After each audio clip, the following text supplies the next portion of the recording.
তিন শ্রেণীর মানুষের সাথে আল্লাহ কথা বলবেন না। তিন শ্রেণীর মানুষ জাহান্নামে যাবে। তার এক শ্রেণীর মানুষ হচ্ছে মুকাদ্দিবুন বিল কাদার, ভাগ্যকে যে অস্বীকার করে। ভাগ্যকে অস্বীকার করা হয় কিভাবে? যে আপনার ছেলে আর আমার ছেলে ঢাকা থেকে আসছিল, সিরাজগঞ্জে আপনার ছেলেটা গাড়ি থেকে নেমে গেছে, আরেকটা গাড়িতে উঠেছে। ওই গাড়িটা সামনে অ্যাক্সিডেন্ট হয়ে গেছে, আপনার ছেলের হাত ভেঙে গেছে। এখন আপনি বলছেন, আহারে আমার ছেলে যদি আগের গাড়ি থেকে না নামতো তাহলে হাত ভাঙতো না। এটা হলো ভাগ্যকে অস্বীকার করা। তিন শ্রেণীর মানুষের সাথে আল্লাহ কথা বলবেন না। তিন শ্রেণীর মানুষ জাহান্নামে যাবে। তার এক শ্রেণীর মানুষ হচ্ছে মুকাদ্দিবুন বিল কাদার, ভাগ্যকে যে অস্বীকার করে। আচ্ছা, বাংলাদেশের আহলে হাদিসের one of the top most scholar তিনি বলেছেন তিন শ্রেণীর মানুষের সাথে আল্লাহ কথা বলবেন না, নিশ্চিত জাহান্নামে যাবে। তো আল্লাহ হাশরের মাঝে কথা বলবেন না, জাহান্নামে তো যাবেই, স্বাভাবিক। তিনি রেফারেন্স দিয়েছেন বুখারী এবং মুসলিমের হাদিস।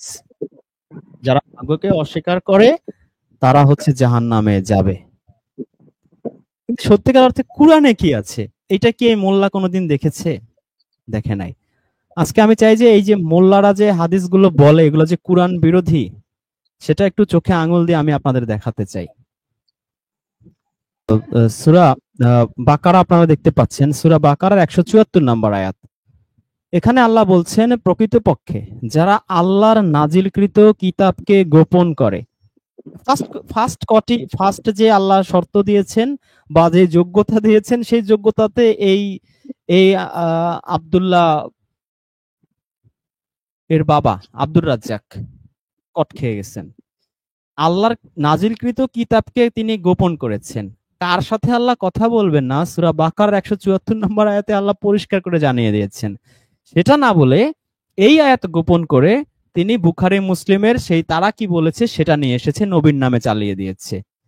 তাহলে ফার্স্ট যোগ্যতা অনুযায়ী তিনি উত্তীর্ণ, একেবারে এ প্লাস মার্কস পেয়ে তিনি জাহান্নামে যাওয়ার জন্য মোটামুটি কোয়ালিফাইড।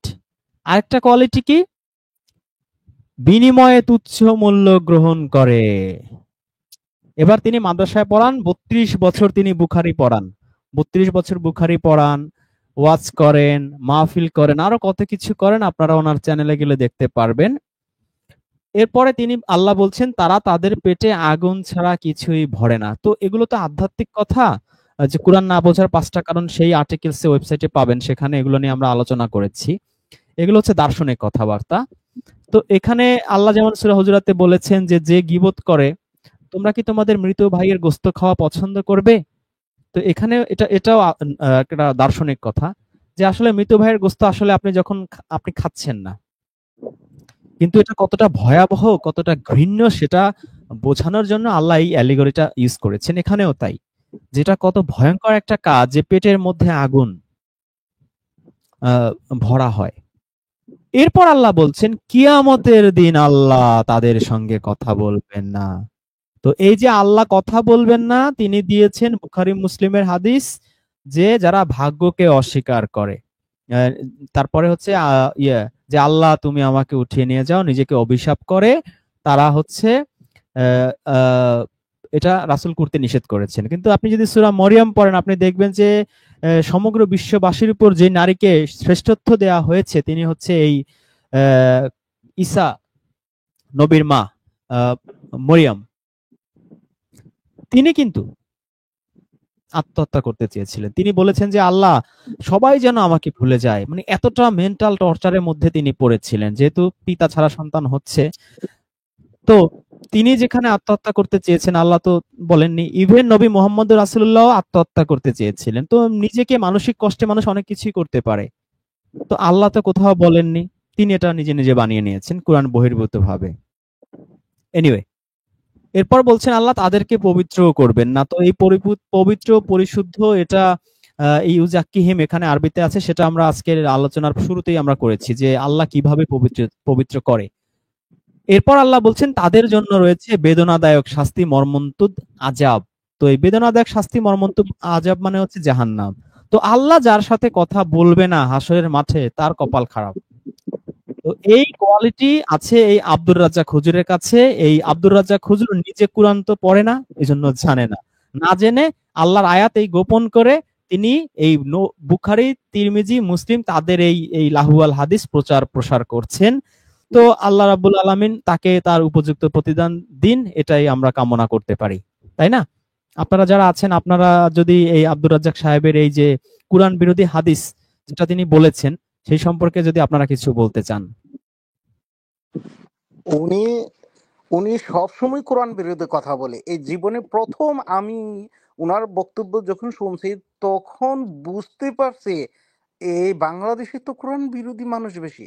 আরে উনি কিভাবে কোরআন বিরোধী কথাবার্তা বলেন, মানে আমাদের লক্ষ্য রাখা উচিত ছিল কোরআন, অথচ উনি এমন ভাবে এমন কনফিডেন্টলি বলে এক একটা কথা, মানে জীবন্ত নরক সামনে, মানে দুজক সামনে এসে পড়ছে। তাহলে তাদের যারা ক্লায়েন্ট, মানে তার যে ক্লায়েন্ট গুলো আছে, তার যে দর্শক গুলো আছে, এরা তো ভয়ে ততস্থ, এই বুঝি আমাদেরকে দুজকে ফেলে দিল, অথচ এইগুলো কোরআনই নেই। মানে কোরআন নাই তো দূরের কথা, কোরআন বিরোধী।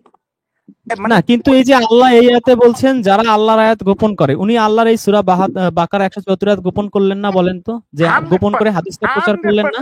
উনি গোপন শুধু এক আয়াত, পুরো কোরআনটা এরা গোপন করে, মানে পুরো কোরআনটা। মানে মানে মনে হয় মাঝে মাঝে এদের ওয়াজটা আপনি শুনছেন নিশ্চয়ই। এরা যদি একটা আয়াত বলে আর হাদিস বলে 50টা নাকি?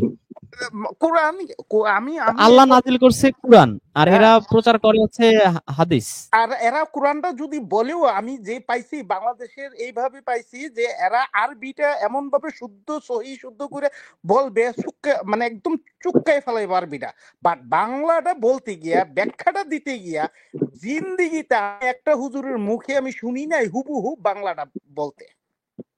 এরা এক আয়াত নিয়ে আরেক আয়াত লাগাইতেছে, এক জায়গা নিয়ে আরেক জায়গায়, মানে আরবি একটা সুর দেওয়ার কথা দিছে, জিনিসটা এরকম, মানে ম্যাক্সিমাম। আর এরা মানে কোরআনের হুবহু বাংলা জীবনও বলবে না। এরা যদি জবাইও করা হয় তারপরে এরা বলবে না। এরা এইরকম জিব্বা টেনে ধরলো, এরা সত্যটা বলে না, কোরআন থেকে বলে না। আমি যার যার মাওলা, মান কুনতু মাওলা, আমি যার যার মাওলা। নবী কার কার মাওলা? নবী আদমের মাওলা, নবী হযরতে ইব্রাহিমের মাওলা, নবী মুসার মাওলা, নবী ঈসার মাওলা। যত পয়গম্বর দুনিয়াতে জমিনে এসেছে সকল পয়গম্বরের মাওলা হচ্ছে কে? রাসূলুল্লাহ। তো এটা কি বললো? এটা হচ্ছে খ্রিস্টরা যেমন গতকালকে আমরা আলোচনা করছি আনতা মাওলানা হুয়ার রহমানুর রহিম, সূরা বাকারার 286 আল্লাহ শিখাচ্ছেন তোমরা দোয়া করো এই বলে যে হে আমাদের মাওলা, আমাদের অভিভাবক, আপনি আমাদেরকে এইভাবে আমাদের সাহায্য করুন, আমাদের উপর বোঝা চাপিয়ে দেবেন না, সাধ্যের অতিরিক্ত কিছু দেবেন না, পূর্ববর্তীদের উপর যা করেছেন সেরকম করবেন না। আল্লাহ দোয়া শিখিয়ে দিয়েছে। আল্লাহ হচ্ছে আমাদের মাওলানা। আর ইনি বানিয়েছে কি, নবী হচ্ছে সবার মাওলা, আদমেরও নাকি মাওলা। চিন্তা করছেন, আদমের মাওলা মুহাম্মদ না আদমের মাওলা আল্লাহ রাব্বুল আলামিন? কি বলে এগুলো? কি মানে এর নাম নাকি ইসলাম? সেটাই সেটাই সেটাই। হায় রে, খ্রিস্টানদের মতো আর কি, ঈসাকে বড় করতে করতে আল্লাহর পুত বানায় ছাড়ছে, আল্লাহর সন্তান বানায় ছেড়ে দিছে।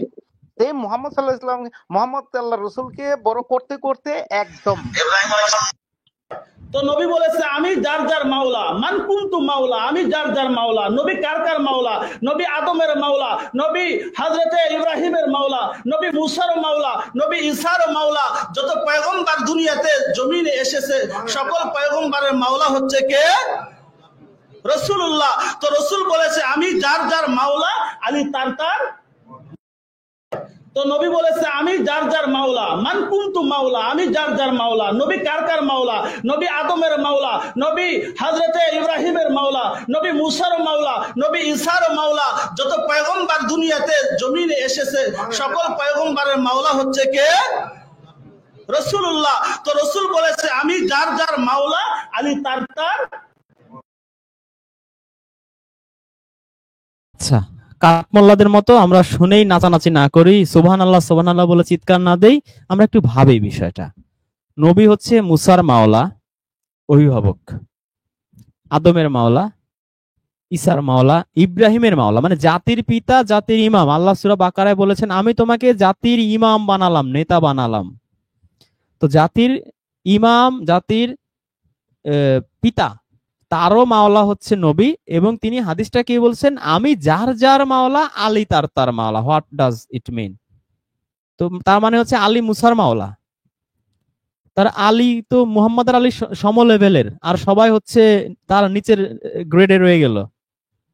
কি ভয়ঙ্কর শিয়াবাদ তারা প্রচার করতেছে। যাই হোক, ইরানের ফিলিস্তিনিদের সহযোগিতা করে, এই বিষয়টা আমাদের সবার ভালো লাগে। বা মোটামুটি অন্যান্য দেশ থেকে ওদের দেশে মোটামুটি ডিসিপ্লিন মোটামুটি একটু ভালো। তার মানে এই না যে তারা এরকম শিরিক প্রচার করবে, কুফরি প্রচার করবে একজন আম জনতাকে। হ্যাঁ, হতে পারে সে আল্লাহ রাসূলের জামাই। তো আল্লাহ রাসূলের জামাই তো উসমানও ছিল, খলিফা উসমান 2টা মেয়ে বিয়ে করছে। ইভেন খলিফা ওমর ছিল তার শ্বশুর। ইভেন হযরত আবু বকরও ছিল আল্লাহ রাসূলের শ্বশুর। তো শুধুই আলী পূজা শিয়ারা যে আলী পূজা করে, কালেমার মধ্যে, আজানের মধ্যে হযরত আলীকে ঢুকিয়ে দিয়ে এই যে পূজা শুরু করে, এই যে মানুষকে মানুষ পূজার হাত থেকে বাঁচানোর জন্য হিন্দুরা কি করে, মানুষ পূজা করে, কৃষ্ণ রাম তাদের মূর্তি বানিয়ে পূজা করে। তো এই মানুষ যেন মানুষ পূজা না করে, আল্লাহর উপাসনা করে, সেই জন্যই তো নবী রাসূলদের আল্লাহ পাঠায়। সেইখানে এই কপাল পোড়ারা এই নবী পূজা তো ভালো, নবী পূজা করতে করতে এখন সেই হযরত আলী পূজা শুরু করে দিচ্ছে। খাইতে বসলে ইয়া আলী। ইভেন ওরা কোনো যুদ্ধে গেলে বা কোনো মারামারি সংঘাত হলে ওরা কি বলে আপনারা জানেন কিনা আমি জানি না, ইয়া আলী মাদদ, মানে আল্লাহর কাছে সাহায্য চায় না, ওরা সাহায্য চায় হযরত আলীর কাছে। কত নিকৃষ্ট শিরক মুশরিক তারা, কত নিকৃষ্ট কাফির তারা, আপনারা চিন্তা করে দেখেন। জি, আপনারা যারা আছেন তারা, আপনারা যদি এই সম্পর্কে কিছু বলতে চান।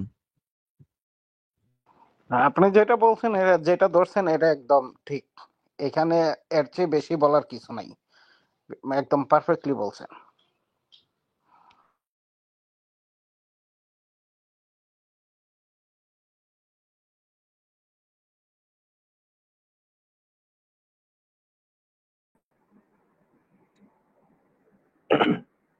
রেজন ভাই সালাম। জি জেসিন ভাই, আপনি এই সম্পর্কে কিছু বলতে চাইলে বলতে পারেন। এটা তো ডিরেক্ট কুফরি ভাই, মানে কে কি বলতেছে, মানে মানে সমান বানাচ্ছে রসুল রে, সবার উপরে দিলে এরপর বললো আলী যার মাওলা, রসুল যার মাওলা, আলী তার মাওলা, তার মানে আলী সবার মাওলা। আস্তাগফিরুল্লাহ ভাই। মানে কি বলবো ভাই, আসলে আমি শুনতেছিলাম তো। আমি অন্য একটা প্রসঙ্গে বলি যে আমি যখন ওই যে প্রাইভেট দেই মাস্টার্স পরীক্ষা, তখন তো কোনো বই বই কিনি নাই, মেন বই কিনি নাই, নোটবুক গুলা কিনছি। তো ওইখানে আপনার 150 ভাইবা আছে। তো সবাই জিজ্ঞেস করছে কি প্রশ্ন করবে, তো একজন বলতেছে মেন বইগুলা দেখো, নাম এবং কালার। মানে স্যাররাও জানে, যারা প্রাইভেট দেয় তারা মেন বই পড়ে না, এই জন্য জিজ্ঞেস করে কোন বই পড়ছো, রাইটার কে, বইয়ের কালার জিজ্ঞেস করে। তো ব্যাপারটা হয়ে গেছে এরকম। এরা আমরা কোরআন মানে পড়ি না, পড়ার মতো না, বুঝতে বুঝতে আর হাদিস নিয়ে থাকতে থাকতে আসল জিনিসই ভুলে গেছি। কি বলতেছি জানি না ভাই। এটা এটা কি ধরনের কথা হইতে পারে যে রসুল সবার মাওলা, আর যে আলী যার, রসুল যার মাওলা, আলীও তার মাওলা, তারাও তাদের মাওলা। মানে হাউ সিলি, কি কি মানে এখানে আসলে কোনো কিছু বলার নাই, কোনো কিছু বলার নাই। মানে একদম চূড়ান্ত পর্যায়ের, এটা আপনি ইয়া বলতে পারেন, এদেরকে নাফরমানি, চূড়ান্ত পর্যায়ে নাফরমানি করতেছে। নাফরমানির মধ্যে আমরা ডুবে আছি। কি বলবো, আর কিছু বলার নাই। এরা তো হাদিস হাদিস হাদিস করতে না না, করতে এবার দেখেন, এরা এরা এরা যে হাদিস হাদিস বলে, কোরআন কি স্ট্রেট কোরআন, আমি একটু আগে একটা দেখিয়েছি সূরা বাকারা 174 আয়াত কিভাবে অস্বীকার করছে। এবার দেখেন আরেকটা দেখেন সূরা হাজর 78 আয়াত কিভাবে অস্বীকার করে, আপনারা নিজেরা দেখেন। ইব্রাহিম আলাইহিস সালাম মুসলমানদের জাতির পিতা, জি না, ইব্রাহিম আলাইহিস সালাম মুসলমানদের জাতির পিতা নন, সবার জাতির পিতা আদম আলাইহিস সালাম। ইব্রাহিম আলাইহিস সালাম মুসলমানদের জাতির পিতা, জি না, ইব্রাহিম আলাইহিস সালাম মুসলমানদের জাতির পিতা নন, সবার জাতির পিতা আদম আলাইহিস সালাম। কি বুঝলেন? স্ট্রেট সূরায় আল্লাহ ঘোষণা করে দিছে ইব্রাহিমকে জাতির পিতা, ইভেন তাকে খলিল বলছে, আল্লাহ তাকে অন্তরঙ্গ বন্ধু বানিয়েছে, তাই না? ইভেন তাকে ইমাম বানিয়েছে, জাতির ইমাম, নেতা বানিয়েছে। আর সে খাড়ার উপরে সে কোরআনের আয়াত অস্বীকার করে আদমকে বলতেছে সে জাতির পিতা। সে আধ্যাত্মিক জাতির পিতা, এইটার মর্মই তো সে বোঝে না, আমার যা মনে হয়। তাই না? আস্তাগফিরুল্লাহ ভাই। মানে মানে এদের কথায় হাসবেন, এদের কথায় কাঁদবেন, এবং এবং আরো দুঃখজনক হলো এই কথাগুলা কাউকে বলা যায় না, কাউকে বোঝানো যায় না। সবাই কিন্তু পড়ে, ওই আমরা ছোটবেলায় যেমন পড়তাম কোরআন, ওই মুখস্থ পড়ে গেছি, অর্থ বুঝি না, মানে জানি না, জানতে চাই না, হুজুরা যা বলে, যে যে ফেরকার, যে যে এই একটু আগেই একজন শারণকে জিজ্ঞেস করলেন না, বলতে ভয় পায়। ভয় পাওয়ার কি আছে? ভয়ের তো কোনো কিছুই নাই, বলুক না। সে যে বিলিভ করে, সে যে বিলিভ করে, এটা বলতে তার সমস্যা কি? বলতেই তাদের সমস্যা। মানে কি বলবেন, এদের কোন ভাষায় সংজ্ঞায়িত করবেন, না, এটা কোন অবশ্য আমি ধরি নাই, এটা এই যে এক সুন্নিরাই বানিয়েছে তার বিরুদ্ধে। আর সুন্নি আর আহলে হাদিস তো মারামারি কামড়াকামড়ি আছে, এটা তো আপনারা নিশ্চয়ই জানেন। তারা জি নিজেরাই জি এটা জি। ধরছে, আমার চোখে পড়লো দেখে আপনাদের সাথে একটু শেয়ার করলাম এই যে মানে কিভাবে এরা এগুলা কোরআন অস্বীকার করে। স্ট্রেট অস্বীকার করে, স্ট্রেট। কেউ সরাসরি করে, কেউ ঘুরাইয়া করে, কেউ ধরেন মানে সব কিছু সব মানে, কিন্তু হাদিস ছাড়া হবে না। সব মানে, হ্যাঁ কোরআন সত্য, কোরআন পরিপূর্ণ, হ্যাঁ কোরআন আল্লাহর বাণী, হ্যাঁ। একদম শেষে এসে বলবে ভাই নামাজ কিভাবে করবো, ওই কোরবানিটা কিভাবে দেব, জাকাতটা কিভাবে দেবো। আরে জাকাত যে মানে দেওয়ার বিষয় না, অর্জন করার বিষয়, এইটাই তো ভাই বোঝানো, বোঝানো যায় না কাউকে। আর ভাই ছোটকালে আমাদেরকে বলতো মাদ্রাসার ছাত্র বা হুজুরা যে তোমরা যখন ধর্ম ফলো করতে যাবা তাহলে তোমরা হাক্কানি আলেমের ছায়া তলে আসতে হবে। তো আমি তখন এত বুঝতাম না, বলতাম যে হাক্কানি আলেম কি, হাক্কানি আলেম কি। না না, এখন কিছুদিন আগে ওই যে জামাত ইসলামও তো দেখতাম, ওই যে আন্দোলন মিছিল করতো, কি জানো, জাতির পিতা ইব্রাহিম, শেখ মুজিব, ঘোড়ার ডিম, মনে আছে আপনাদের? হ্যাঁ হ্যাঁ হ্যাঁ, মনে আরে আছে। সে এখন জাতির পিতা বানাইছে আদমকে। আদমকে। তো এরা সত্যিকার অর্থে হাক্কানি আলম বলতে কোনো কিছু নেই। যারা কোরআন ফলো করে তারা হক পথে আছে, যারা ফলো করে না তারা হক পথে নাই, সহজ কথা।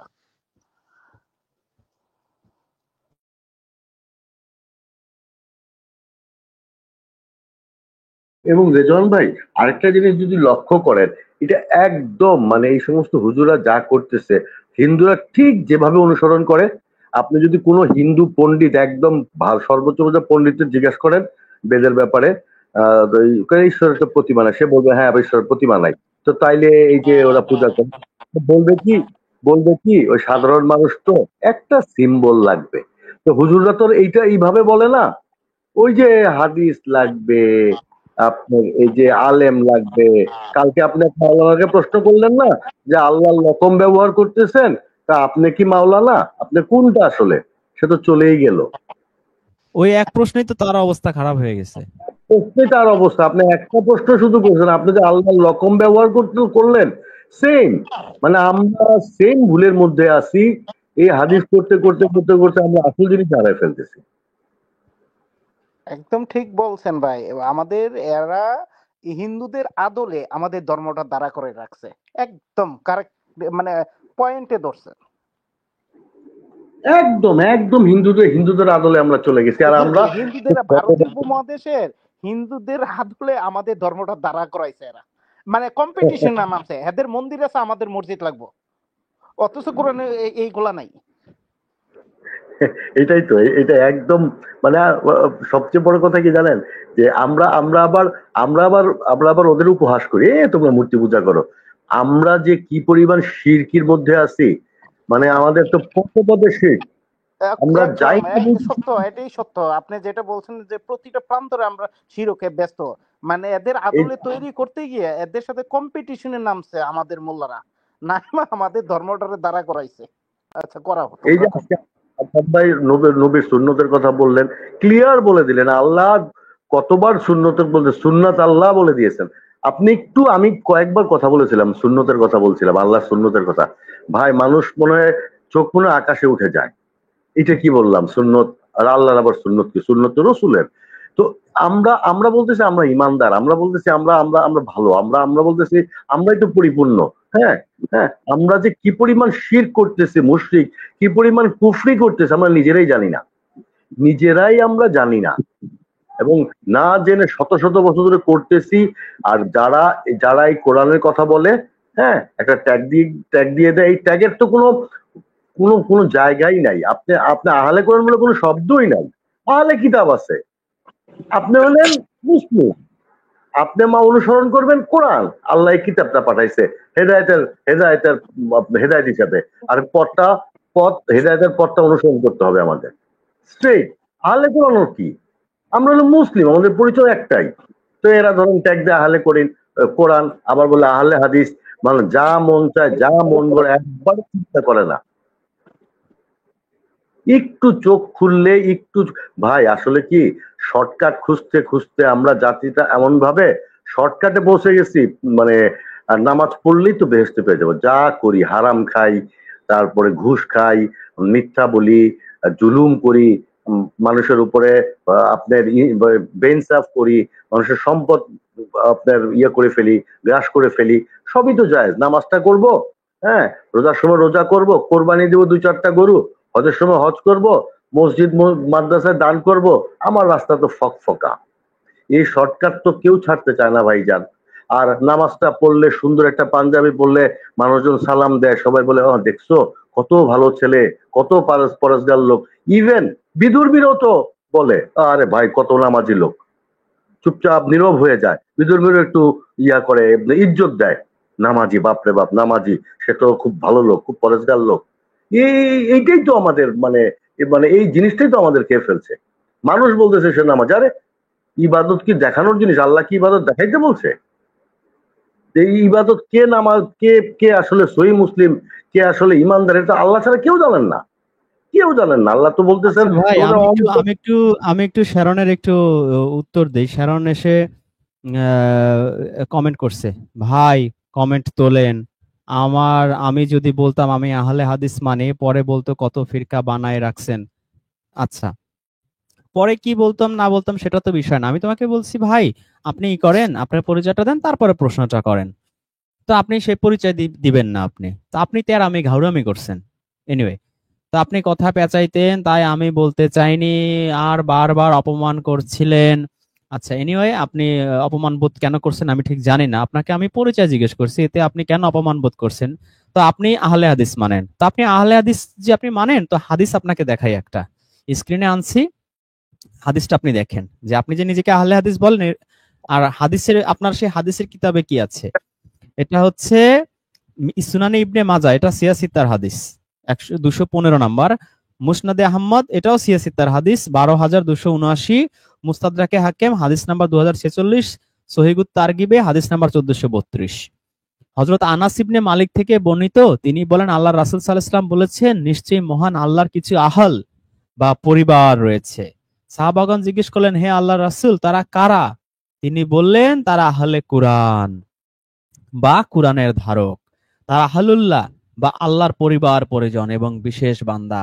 সুতরাং আপনার হাদিস অনুযায়ী হচ্ছে যারা আহলে কুরআন, যে আপনি বললেন যে আপনি তো আহলে কুরআন, আপনি যেই হাদিস মানেন সেই হাদিস অনুযায়ী আল্লাহর পরিবার ফ্যামিলি হচ্ছে যারা আহলে কুরআন। আপনি একটা হাদিস দেখান, যদি আপনি পারেন, আপনার প্রতি চ্যালেঞ্জ রইলো, যে এরকম বলছে যে যারা আহলে হাদিস, যারা হাদিস মানে তারা আল্লাহর পরিবার। জীবনে কোনোদিন আর ইউটিউব চ্যানেলে আসবো না। কি আপনারা কি বলেন? কি দেখাইলেন এটা ইয়া ভাই? আমি তো কোনোদিন এই জিনিসটা কারোর থেকে শুনি নাই। কি দেখাইলেন এটা ভাই? আমি তো চমৎকার জিনিস, আশ্চর্য। এক্সেলেন্ট এক্সেলেন্ট ভাই। এক কথা, আমি এই হাদিস মানে আমি মানে কি বলবো, এটা কি দেখাইলেন রে না, ভাই? তারা বলতে পারে যে অনুবাদ বিকৃত করছে, এই জন্য আরবিটাও দেয়া আছে লাল কালি দিয়ে, আপনারা দেখতে পারেন, এখানে আহলুল কুরআন শব্দটাই আছে। আল্লাহ, কি দেখাইলেন ভাই! এরা তো নিজেদের ফাঁদে নিজেরাই পড়ে আছে ভাই। আমি জানতামই না, আমার কোনো আইডিয়াই ছিল না ভাই। আহা, ভাই বলেন, এত বুঝার পরও এরপরও বলবে কি জানেন? আরে ধুর, এটা তো বুখারিতে নাই। হ্যাঁ, তারপরে কি কি বলবে আল্লাহ জানে ভাই। বাদ দেন, ওদের কথা আসলে আশ্চর্য লাগে, আশ্চর্য লাগে। না না, বুখারীতে না, এটা বলার সুযোগ নাই তো। যারা আহলে হাদিস তারা সিয়াসিত্তার কি কি কি যে কোনো হাদিসে এরা এরা অস্বীকার হ্যাঁ, করলে তো এদের ঈমান থাকে না, এরা জাহান্নামী হয়ে যায়। ঠিক বলছেন, ঠিক বলছেন। ইবনে মাজাহ তো সিয়াসিত্তার কিতাব। এইটা ভাই একটা মানে কঠিন জিনিস দেখাইলে। কিন্তু ভাই, তারা কেন আহলে যারা কোরআন মানে তাদেরকে তাইলে কাফের ফতোয়া দেয় কেন? ভাই বা ওই যে ভাই তারা যে একটাই কথা বলে, ভাই নামাজ পড়বেন কিভাবে, জাকাত দিবেন কিভাবে, ভাই যেই জিনিসটা না, নামাজ তো তোমাদের বানানো জিনিস। জাকাত এটা তো তো আপনি জাকাতের বলতেই অর্থই তোমরা বুঝো না। এইটা তো বলতেই পারবেন না যে তারা প্রথম কথা হলো রসুল তো নামাজ পড়ছে, আপনি কিভাবে কোরআন পাইছেন? সাহাবীরা না থাকলে কোরআন, তোমরা এটা যে আপনি নামাজ না পড়ছো না, ওই নামাজ আরে রাসূল যখন এই কোরআন প্রচার করছে, শুধু বলছে আল্লাহর কিতাব, তখন রাসূলরেও তৎকালীন সমাজের লোকরা কাফের ফতোয়া দিছে, পাগল ফতোয়া জি দিছে। তো এরা এরা আমাদের পাগল, কাফের ফতোয়া দিলে আমাদের কি যায় আসে? আল্লাহর কিতাবের কথা বললে যদি বলে যে আমরা কাফের, তো বললে এদের কথা কিছু যায় আসে? এইসব না, ফতোয়াবাজি করতেছে কেন? করতেছে জাহান্নাম যেন ভালোটা যাইতে পারে, টপ লেভেল জাহান্নাম এদের দরকার, এই জন্য এইসব ইলকি জিলকি বলে, বুঝছেন? চমৎকার কথা বলছেন। এক্সিলেন্ট জিনিস দেখাইছেন না, এক্সিলেন্ট জিনিস ভাই। কোথায় কোথায় মানে আরো খুঁজলে কি সব জিনিস যে পাওয়া যাবে রেজন ভাই।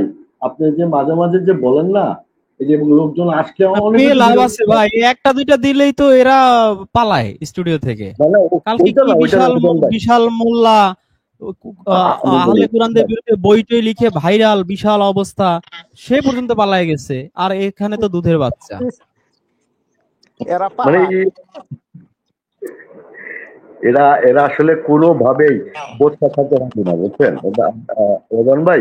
এরা কোনোভাবেই বোঝ কাটা ছাড়বে না, কোনোভাবেই বোঝ কাটা ছাড়বে না। কারণ বোঝকার মধ্যে তো সব মজা ভাই, সব সাত খুন মানে যা খুশি করেন। সপ্তাহে যদি আপনি নামাজে হাজিরা দেন, জুম্মাটা পড়েন, সবার সাথে একটু মোলাকাত করেন, তাই তো ভাই আপনি পরিশুদ্ধ হয়ে মানে আপনি একদম সহি বান্দা হয়ে গেলেন। হ্যাঁ, আর সবাই তো চায় মানুষের চোখে সহি হইতে।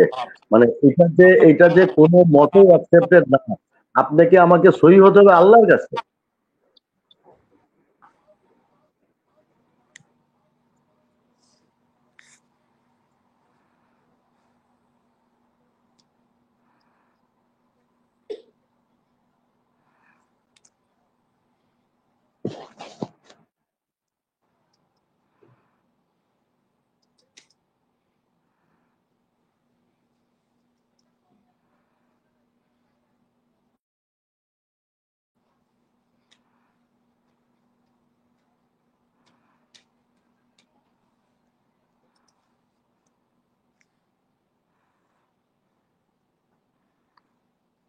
আমি এদেরকে বলি এইভাবে যে বাংলাদেশে যতগুলো এইরকম মানে ইসলামের নাম নিয়ে দল গঠন করা আছে, এদের ভিতর দিয়ে গিয়ে যদি কোরআন টাচ করি, হয়তো বা কোরআনের 2-3% কোরআন মানে পাওয়া যাবে।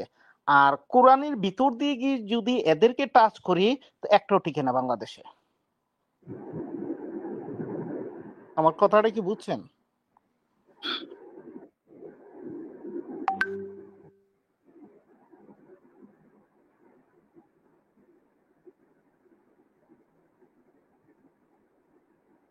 আসলে কি হয়েছে কি, আমরা তো আসলে কেউ আসলে পড়তেও চাই না। আর আমরা তো মানে শুনে শুনে সবকিছু মানে শুনে শুনে দেখে দেখে করতে অভ্যস্ত আসলে। মানে মূল জিনিস কি আছে না আমরা কেউ জানতেই চাই না, এই কষ্টটা করার কেউ আগ্রহী না। আর ধরেন প্র্যাকটিস প্র্যাকটিস একটা জিনিস, প্র্যাকটিস করে আস্তে আস্তে বাপ চাচাদের দেখে আসছি সবাই করে। হ্যাঁ, এখন উল্টাটা কেন? মানে একটা জিনিস, কমফোর্ট জোন থেকে কেউ বের হতে চায় না আসলে। আপনি যদি কমফোর্ট জোন থেকে বের না হয়ে আসেন, আপনি কোনো দিন সত্যতা খুঁজে পাবেন না, আপনার দৃষ্টিভঙ্গি চেঞ্জ হবে না ভাই। প্রবলেমের মধ্যে থেকে আপনি যদি পারিপার্শ্বিক অবস্থা চিন্তা করেন এবং এই পারিপার্শ্বিকতা যদি তুলে তুলে রেখে যদি চিন্তা না করেন, আপনি সত্যটা কোনোদিন খুঁজে পাবেন না। আপনি হাতটাতে থাকবেন, হাতটাতে থাকবেন, খালি হাতটাতে থাকবেন, কিন্তু আপনার কাছে সত্য ধরা দেবে না। আপনাকে মাথা থেকে সবকিছু বের করতে হবে, ক্লিয়ার চিন্তা করতে হবে, তারপর দেখতে হবে আমি কি করতেছি, কনটেক্সট কি, হ্যাঁ, আমার উদ্দেশ্য কি, আর তারপরে আমি যা করতেছি আমার উদ্দেশ্য যা, আমার কি কি তাই করতে বলা হয়েছে কিনা। এই থিঙ্কিং যদি আপনি না করেন, কমফোর্ট জোন থেকে তো আমরা কেউ বের হতে চাই না। এটা হচ্ছে আমাদের সবচেয়ে বড় প্রবলেম। দেখে আসছি এটাই করব, শুনে আসছি এটাই করব, কিন্তু আসলে আমাদের কোরআনে কি আসছে, আল্লাহ আমাদের কি বলছেন করতে, হ্যাঁ, আল্লাহ আমাদের কি আদেশ করছেন, কি নিষেধ করছেন, হ্যাঁ, এটা তো আমরা একটু জানতে চাই না। জানতে চাই না, জানলেই তো কত সমস্যা, কত কিছু পালন করতে হবে। হ্যাঁ, যা করে আসছে তার বিপরীতে যেতে হবে। হ্যাঁ, সবাই ছিছি করবে। তো সবাই ছিছি করলে যে আমার আখেরাত বরবাদ, এইটা কিন্তু কেউ চিন্তা করি না। আখেরাতের এই জন্য তো আল্লাহ বারবার বলতেছেন সেদিনের কথা স্মরণ করে, আমরা তো সেদিনের কথা কেউ স্মরণ করি না। আর আমরা তো ভাবতেছি দুনিয়ার জীবনটাই আমাদের সব। আল্লাহ তো বলছেন এটা স্বল্প সময়, আমাদের স্বল্প সময় উনি বিরতি দিচ্ছেন। আল্লাহ আমাদের জন্য লম্বা সময় পড়ে আছে। এই চিন্তাটা তো আমাদের মাথায় আসে না। এত উদাহরণ আল্লাহ দিয়ে রাখছেন। আল্লাহ কোরআনে বলছেন, সবকিছুর কথা বলছেন, আকাশ বাতাস সবকিছু দেখতে বলছেন। এত উদাহরণ দিয়ে রাখছেন না, আমাদের সময় কোথায়? আমাদের তো সময় নাই। এটা হচ্ছে আমাদের আসল প্রবলেম।